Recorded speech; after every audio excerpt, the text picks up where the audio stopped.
Welcome to the 757 Preps Peninsula District Football Pick Show. We've actually made it through 1 week of playoff football, and we've had some good action for the first round of the playoffs. Yeah, we had an upset Friday night at Todd Stadium, man.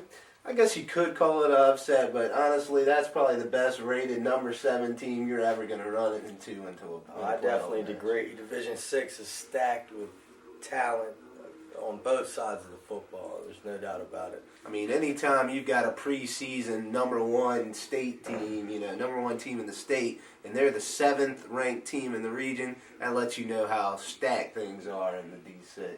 Yeah, and then you take number 8 Green Run going to Hampton this weekend, giving them all they could ask for. And that team was 5 and 5. They had to win their last 2 games just to get in. So lots of parity in the football, in the area right now. But we'll go ahead and jump into that. I guess you could say minor upset that Jason was talking about between Bayside and Woodside. Bayside coming out on top, 27-21 in OT. And all I can say is what a game. It was a classic. Yeah, Bayside first possession goes with the fake punt, hitting Anthony Cooper, who had a monster game for a long touchdown.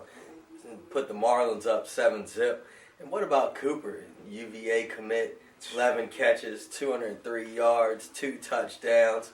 You were at the game. Tell us about him. All I got to say is if you didn't know Anthony Cooper when you came to that game, you knew him when you left. Because the kid was unstoppable. Anytime he touched the ball, he was a threat. I mean, every time I looked up, whether it be on offense or defense, he was around the action. I mean, out of the first 10 tackles of the game on defense, he probably had 5 or 6 of those. And then on offense, I mean, he was just phenomenal. He showed why UVA, came to Bayside and picked him up. And they looked like they really got a gem. But got throwing the ball to him, had a pretty good day too. And Deion Stitt, he went 16 for 22, 273 yards, 4 TDs, no picks. Wow, that's amazing numbers on the high school level. Yeah. Especially playing against the secondary. Woodside presents Donnell Lewis back there and DJ Miller. But the game could have been won in regulation by the Woodside Wolverines. They let some opportunities slip. Chris Muller, the PD kicker of the year, missed 3 field goals in regulation and another one in overtime. That really put the Woodside Wolverines behind the 8 ball. Yeah, we can't talk about this game without talking about the drive that led to overtime for the Woodside Wolverines. First thing, starting off, the Marlins driving down. They've got the ball down on the 4-yard line, I believe. Run 3 plays from there, go for it on 4th, get stopped on the 1. And Donnell Lewis does what he's done all year, and that's take control of the game when it really counts and drives him down 99 yards, ends it with a beautiful touchdown pass to tie the ball game up with 58 seconds. And pretty much, Woodside held them down, got a sack to end the 4th quarter and end regulation and lead into overtime. Yeah, it's a shame the Wolverines had to lose. They had an unbelievable season. They finished the PD 10-0. It's tough when you match up with a team that can, in the first round, and that team could easily win state. They are really that talented. Bayside is really loaded. I mean, they've got 3 high Division I kids on their team. And not to mention, they've got a lot of young players that played well. They also played well. But can't take a thing away from Woodside. They had a spectacular year. Donnell Lewis, hands down, he's an athlete. He's a gamer. He's a leader. And Definitely. Woodside played a great year, and it's a shame it had to come to an end. But you win some and you lose some. Next game we're going to move into was not nearly as entertaining, especially if you're from this side of the water, and that's Oscar Smith Bethel. Bethel just didn't have enough for Oscar Smith. Oscar Smith throttled them 50-15. Yeah, despite Frank Brown throwing for 281 yards, Bethel just had no answer for the Oscar Smith offense. Oscar Smith had 5 different guys score. Even J.C. Coleman, he left the game in the second quarter. He re-aggravated his high ankle sprain. He left the game with 11 carries for 63 yards and a touchdown. But J.J. Williamson, he threw for 2 touchdowns, both to Zach Jones, and then ran for 1. And before you know it, Oscar Smith was up 20-0, Yeah. Oscar Smith's another one of these D6 schools. fun and gun offense. I mean, they can do it all. They're throwing all types of different formations at you. One time, they'll line up in the shotgun 5 wide. The next time, they'll line up in the I formation, run it down your throat. I mean, their coach is very good. They're a well-coached football team.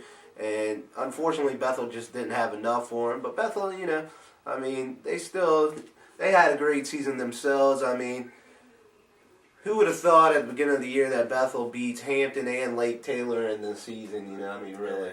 In back-to-back weeks. Exactly. I mean, they played good football this year. They ran into a tough Oscar Smith bunch who's, again, they're loaded with D1 talent as well. Definitely. And, I mean, their only loss this year has come to a nationally ranked team, so what can you say? Yeah. All right, that'll bring us into the game that was Friday night at Darling between Green Run and Hampton. And as we stated at the beginning of the show, we didn't think this was going to be a ball game, and Green Run had something to say about that. We definitely didn't. Hampton jumps out to a 16-0 lead by the time the second quarter's halfway through. Kayvon Bellamy got them on the scoreboard first with a 5-yard run, and then Jeremy Eubanks hooks up with Jonathan Eccles for a 10-yard touchdown, 4th and goal, to give the Crabbers a 14-0 lead. On Green Run's next possession, they're called for holding in the end zone, which leads to a safety. Hampton goes up 16-0. Well, Green Run's defense made some adjustments. They shut the Crabbers down on offense for the rest of the way. And then they were led by a quarterback, Dominic Janua. He threw for 287 yards, scored both of Green Run's touchdowns on the ground running. And he was hooking up with another UVA commit, Mark Hall. This guy's a big tight end, 6'4", 220. Caught 7 passes for 137 yards. And the Crabbers couldn't really stop him. I mean, he would catch a screen pass coming out, gain 17 yards. I mean, the guy was unbelievable. Green Run had the ball in the final seconds with the chance to win the game. And guys that haven't been mentioned that much for Hampton this year really stepped up. Senior Tyquan Ratley, weak side linebacker, sacks Janua on 4th and goal from the 6. Big play. To shut the Green Run Stallions down and end their hopes of an upset. Yeah, all I can say is if Hampton wants to go any further this upcoming week, they're going to have to get that offense together because Norcom, they're a solid ball club as they match up earlier in the year. And Hampton saw what Norcom was about. So, I mean, the defense played well, but the offense is going to have to get on that same page if they want to make a run. Absolutely. All right, and that brings us into the last game of the weekend, and that was between the 3-time reigning state champ Phoebus Phantoms, who finally looked like the 3-time reigning, state champs, as they kind of blew through Warwick. It was 34-12 on the final, and all I can say is, boy, did they jump on Warwick. They absolutely did, Perez. Hampton scored on their first 3 offensive possessions. Eric Anderson had his best throwing game of the season by far. He's been hurt lately. He's finally overcome that. He's still not 100%, but he was 7 of 10 passing for 190 yards. A nice 53-yard touchdown strike to Ramon DeLoach. Tony Pittman went wild. Spike does not play with girls, and the pit bull was on the loose. 178 yards on the ground, 2 touchdowns. Scored Phoebus' first touchdown with a 33-yard run right up the gut. Yeah, he came out extremely impressive. When you're in the secondary, if you're on defense, that is the last guy you want to see because he's not running, he's not juking or doing all that. He's coming straight at you, and he's trying to run you over. He is an extremely talented back. He runs hungry. He runs mad.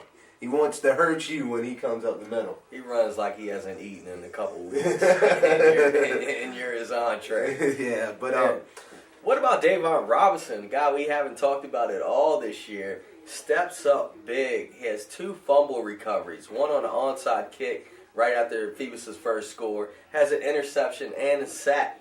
He had a really big game. Number 9 really shined for the Phantoms this week. Yeah, a lot of people want to keep saying, well, that's Phoebus's, Achilles heel. That's their weakness, the secondary. If you actually watch the games, the secondary has been pretty solid this year. Yes, if I must say. I mean, when we first saw him early in the season in the scrimmage, of course Oscar Smith is going to expose you a bit passing. They weren't playing, where you could, really sack the quarterback. But B, Oscar Smith is Oscar Smith. They're going to throw the ball around. So, yeah, they exposed him a little bit. But that secondary is better than advertised, I'd say. Absolutely. But, I mean, all I can say is Phoebus finally looked like Phoebus. Second half, they kind of let off the gas a little bit. They're not going to have that luxury this week. They're going to have to play 4 quarters of football. Absolutely. Absolutely. But that wraps up the first weekend of Eastern Region playoff action. Now we're going to go ahead and slide into this weekend's action, which is all we've got left is the Division 5 boys. And it's your usual suspects. That's all I can say. Definitely. Tradition speaks for itself. Yeah. And Phoebus and Hampton are the only 2 PD teams to advance in the second round of the Eastern Region playoffs. Oh, yeah. Oh, yeah. And that'll bring us in, and we'll start off with Hampton going up against Norcom in a rematch of a regular season matchup. Saturday, 7:30. Hampton gets to bring them to town this time. Yeah, absolutely. Hampton barely nudged the Norcom Greyhounds in the second week of the season with a 14-12 win. I think it was 20-19. I know it was a close I battle. believe it was 14-12, and Dion Newsom saved the day that night. That's when Eubank was on the bench, still hurt with the injured hand. Now they have Eubank back. They have players playing in natural positions. I like the Hampton Crabbers in a tight game, 17-12. Eubank is going to hook up with Dion Newsom on a screen pass in the fourth quarter, and he's going to take it to the house and put the signature stamp on the Crabbers' way to the Eastern Region Championship game. All right. Well, I do agree with you. I'm going Hampton on this one. I'm going close as well. I'm going 21-16. Couple of the same reasons as you said. You know, Hampton's healthy now. They've got Eubank back there. He hadn't played too well the last game. You know, he didn't play that well last game. And the game against Phoebus, he struggled a bit. But when he does play well, they are extremely tough to beat. Because they're going to run the ball. That's Hampton football. I mean, you know they're going to run the ball. And you know the defense is going to play well. But when you add in that passing, it brings them to a whole nother level. A couple things I think they're going to have to do, like I said, they have to play better on offense. And they have got to contain Norcom's quarterback, DeQuan Sanders, and their running back, Chevelle Atkins. I believe that's his name, Chevelle. Because last weekend, they went off in their playoff matchup against Lakeland. I believe Saunders had like 2 or 3 long touchdowns, and Chevelle Atkins added a couple touchdowns himself. If they keep them in check, I think they'll be fine, and they'll move into that Eastern Region final. Well, rumor has it Lakeland was playing two-hand touch. Man. Oh, man. So now we'll move into what I believe is the game of the week, and I believe you probably agree with me on this one. And this is matching up 2 teams that have a bit of a history of running into each other this time of year. And that's Phoebus and Lake Taylor. Phoebus coming in 9-2, as we've stated many times, 3-time reigning state champs. They've still got that title until somebody knocks them down. And then Lake Taylor, they've only got 1 loss this year, and that was to Bethel early in the season. And I believe they've grown a lot since then. Yeah, but these teams are basically mirror images of each other. They both love to run the ball. They control the game, control possession by running the football. They both are very good, have very good run defenses. They can stop the run. So this game is going to come down to who can get the big play. And Phoebus has some big play weapons on their side. Tony Pittman, the guy can go for a 99-yard touchdown if given the opportunity at any moment. Yes. If you get in his way, and you try to tackle him high, you're going to end up on the ground. He's a pit bull. You know, he fits the description that his coaches have dubbed him. Ramon DeLoach, he had a big game last week. He had over 100 yards receiving. This is his time to shine. He steps up in the playoffs. I like the Phantoms in this one in a close game, 21-18. I agree.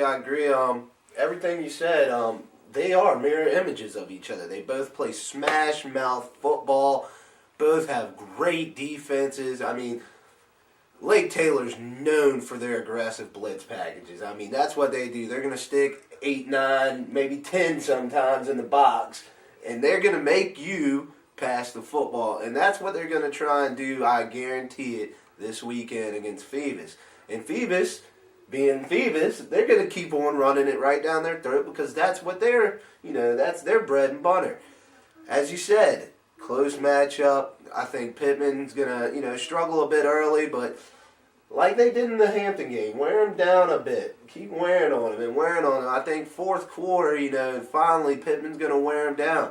The fact that they have another good back in Belfield helps wear him down more and keep Pittman fresh as well. I think that two-headed monster is going to be a little too much for Lake Taylor, although Lake Taylor is coming into this game with the number 1 rated offense in the region, high scoring.